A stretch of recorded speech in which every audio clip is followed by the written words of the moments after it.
অনুষ্ঠানে গ্রন্থাগার পরিচালনা কমিটির সভাপতি, সাধারণ সম্পাদক, আমার সহকর্মী বন্ধু মানিক, অধ্যাপক মানিক দে, অতিথি এবং আপনারা যারা সামনে বসে শুনছেন।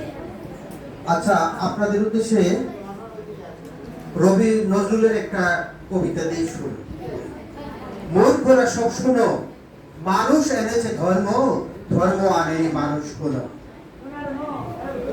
এভাবে যে ব্যক্তি শুরু করেছিলেন তার সম্পর্কে এদেশের অধিকাংশ মানুষ বলে।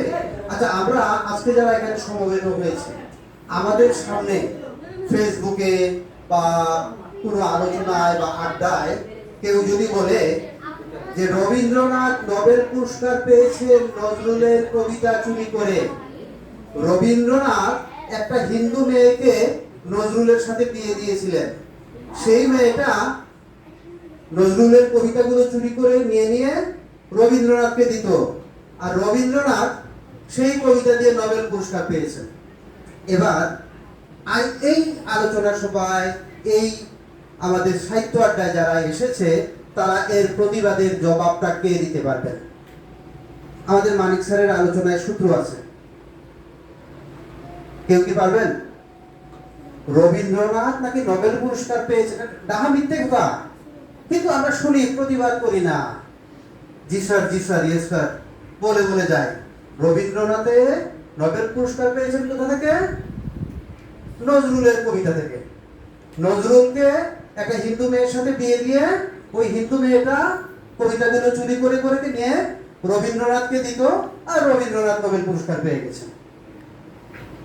যে নজরুল হিন্দু মুসলিমের বৈষম্য দূর করার জন্য জীবন প্রাণ মন দিয়ে চেষ্টা করেছেন, কিন্তু তারকে আমরা এই দেশের জাতীয় কবি বলেছি। তিনি যখন নির্বাক হয়ে যান, তাকে এনে আমরা ঢাকা বিশ্ববিদ্যালয়ে কবর দিয়েছি। কেন? কারণ তিনি একটা কবিতায় বলেছিলেন, মসজিদের ওই পাশে আমার কবর দিও ভাই, যেন আজান শুনতে চাই পাই, দূরে থেকে যেন আজান শুনতে পাই। এই জন্য এখন আমি যে কথাটা বললাম, যে এই আলোচনার সময় আমরা বসলাম, শুনলাম, গান শুনলাম, কিন্তু এরকম একটি মিথ্যে কথা বলার প্রতিবাদ কি আমরা পারবো না? ক্লুটা তো মানিক স্যার দিয়েছে, কেউ পারবেন না? রবীন্দ্রনাথের জন্ম কত সালে?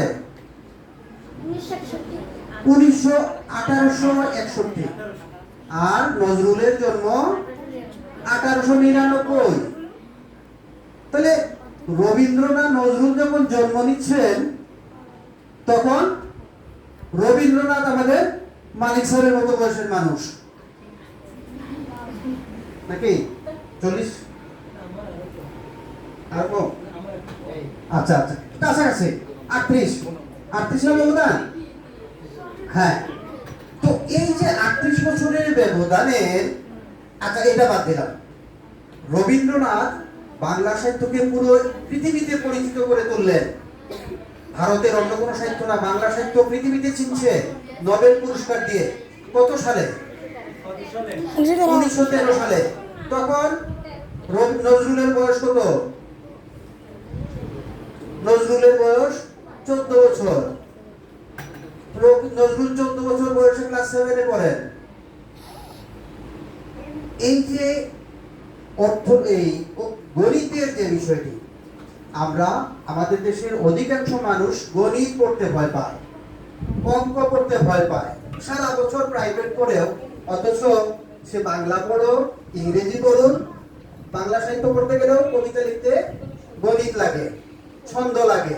প্রতিটা কবিতায় 14টা বর্ণ গান লিখতেও এরকম তালের মাত্রা আছে এবং কত মাত্রা, এক একটা গানের এক একটা মাত্রা, এক একটা লয়। তো এই বিষয়গুলো জানার জন্যই যে কোনো কবির সাহিত্য সম্পর্কে জানার আগে আমরা কবির জীবনী সম্পর্কে যদি একটু জানি, আমার মনে হয় এই আলোচনায় আমি নজরুলের এত তাত্ত্বিক আলোচনায় না গিয়ে নজরুল জীবন সম্পর্কে আগে একটু জেনে নিই আমরা। কি বলেন আপনারা? নজরুল জন্ম নিয়েছিলেন চুরুলিয়া এক দরিদ্র পরিবারে। যে দরিদ্র পরিবারে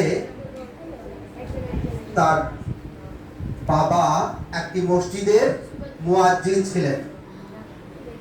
মুয়াজ্জিনকে দাওয়াত খাওয়াইলে সওয়াব হয়। হিন্দুদের, ব্রাহ্মণদের, উপাসকদের বা অন্যান্য ধর্মেরও ধর্মযাজকদেরকে খাওয়ালে পুণ্য হয়। কিন্তু টাকা কিন্তু বেশি দেয়। দুর্গাপূজায় কয়েক লক্ষ টাকা খরচ করি, কিন্তু পুরোহিতকে দেওয়ার সময় চিন্তা করি কিভাবে একটু কম দেওয়া যায়। ঠিক একইভাবে সকল ধর্মে। তো এরকম এক দরিদ্র পরিবারে জন্ম নিলেন নজরুল। কদিন পর তার ছোটবেলাতেই তার বাবা মারা গেলেন। এবার কি করবেন? তিনি ওই বক্তব্যেই তিনি এবার শিক্ষকতা করেন বাবার পরিবর্তে। পাশাপাশি সেই সময়ে তার আরেক চাচা ছিলেন ফজলুর রহমান। তিনি লেটর দল করতেন। লেটর দলে ছোট ছোট ছেলেরা পোশাক পরে, একটা ছেলে মেয়ে শাস্ত্র, একটা ছেলে শাস্ত্র সেজে ওরা গান গাইতো। আবার কখনো কখনো কবি গানের মতো প্রশ্ন উত্তর দিয়ে গান করতো। আবার সমস্যারে বাকি সবাইরা বসে বসে গান। এখনকার মতো এত মোবাইল ছিল না, টেলিভিশন ছিল না। সুতরাং সন্ধ্যার পর থেকে মানুষ বিভিন্ন বাড়িতে বড় বড় উঠোন থাকতো।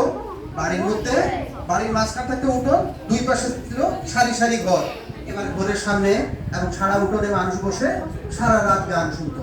তো নজরুল ওই লেটর দলে গান গাইতেন এবং এই গান গাইতে গিয়ে তিনি গান রচনাও করে ফেলছিলেন। সেই ছোট বয়সেই, 8-10 বছর বয়সে তিনি কিছু কিছু গানও লিখে শুরু করে দিয়েছিলেন। এবং তার মা মারা যাওয়ার পর ওই এলাকায়, তার বাবা মারা যাওয়ার